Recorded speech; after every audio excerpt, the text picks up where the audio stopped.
Hello friends. सो इस video में हम लोग बात करेंगे, जैसा कि आप टाइटल में देख पा रहे होंगे कि ये टाइटल का जो है वो टाइटल है मैंने सेल क्यों छोड़ा। तो आपके साथ हम अपना एक्सपीरियंस शेयर करेंगे सेल के बारे में, और हमारा जो न्यू अपकमिंग जर्नी था उसके बारे में भी हम जानकारी आपके साथ शेयर करेंगे।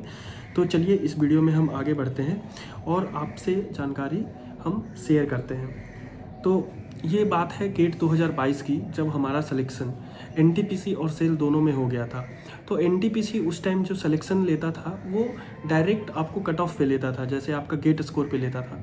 लेकिन सेल का जो सिलेक्शन प्रोसीजर था वो आपका GATE score plus group discussion और इंटरव्यू के माध्यम से था। तो मेरा इंटरव्यू सेल का हुआ था और एनटीपीसी का नहीं हुआ था, क्योंकि वो डायरेक्टली गेट बेस्ड था। तो हमारा जो सबसे पहले सिलेक्शन होता है वो एनटीपीसी में होता है, उसके कुछ दिन बाद हमारा जो है सेल में भी सिलेक्शन हो जाता था। तो हमारे पास एक अच्छा महारत्ना कंपनी का ऑफ़र था हमारे पास, जो कि एनटीपीसी और सेल था।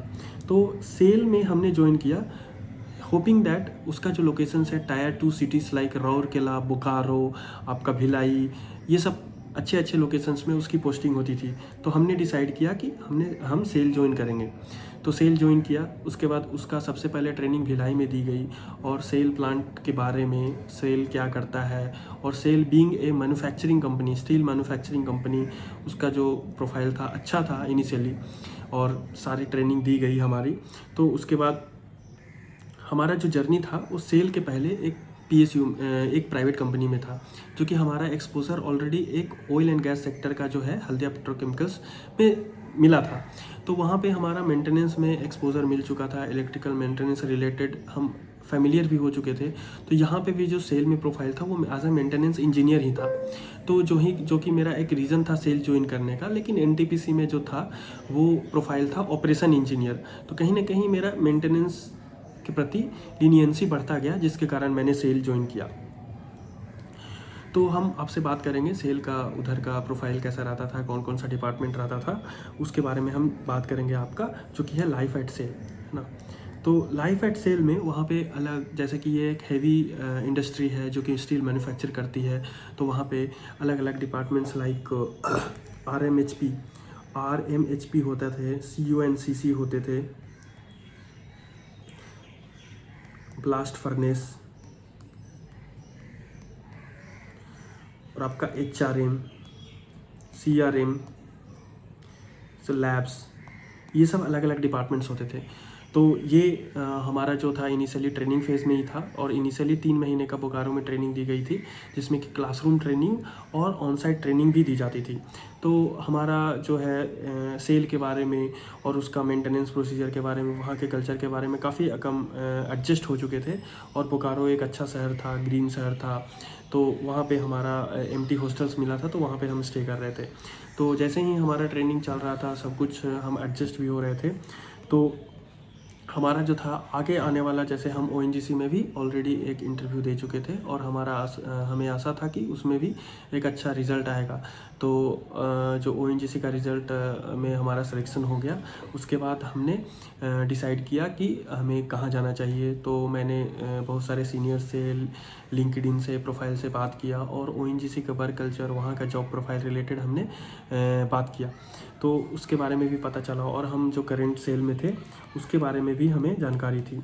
तो जैसे कि आप जानते होंगे कि ONGC one of the best Maharatna PSU है, जो कि बहुत ही हैंडसम सैलरी पे करती है। और सेल का भी सैलरी जो स्ट्रक्चर था वो ठीक था, बट ONGC जैसा उतना अच्छा नहीं था, क्योंकि दोनों का बेसिक 60 ही था। बट सेल में था कि कुछ कुछ जो फैसिलिटीज़ है, लाइक अदर कैफेटेरिया अलाउंसेस हैं, और अदर जो एक्स्ट्रा अलाउंसेस, लैपटॉप, मोबाइल था, वो ना के बराबर था, जो कि एक रीज़न था हमें इस कंपनी से उस कंपनी में जाने के लिए, सेल से ONGC जाने के लिए। तो अभी हम आप बात करेंगे आपसे सेल और ONGC दोनों के सैलरी के कंपैरिजन में। तो आपका सेल का जो है सैलरी, जो बेसिक पे था वो 60K था। यहाँ पर 60K का बेसिक होता है, और आपको DA मिलता है। तो ये दोनों मिल करके और भी थोड़ा कुछ अलाउंसेस रहता है, ये अराउंड 70 to 75K का एक अमाउंट बन जाता था, ये सेल में था। और वहाँ पर लैपटॉप का, मोबाइल का, फर्नीचर का अलाउंसेस बहुत ही कम था। और दूसरा जो होता है ONGC का, ओएनजीसी का जो सैलरी स्ट्रक्चर है वो काफ़ी अच्छा है, जिसका कि बेसिक पे एक 60 बेसिक पे होती है, और उसमें आपका DA, cafeteria allowances and perks, laptop, mobile का एक अच्छा अमाउंट दी जाती है। तो जो कि हमको सीनियर से सारी जानकारी प्राप्त हुई, तो हमने डिसाइड किया। और जो दूसरा है वो अलाउंसेस जैसे आपको बात कर दी है कि laptop, mobile, furniture, spectacles ONGC में एक काफ़ी अच्छा हैंडसम अमाउंट दी जाती है, और जहाँ की सेल में एक मिनिमम अमाउंट जो कि बहुत ही कम दी जाती थी, तो वो भी एक रीज़न था।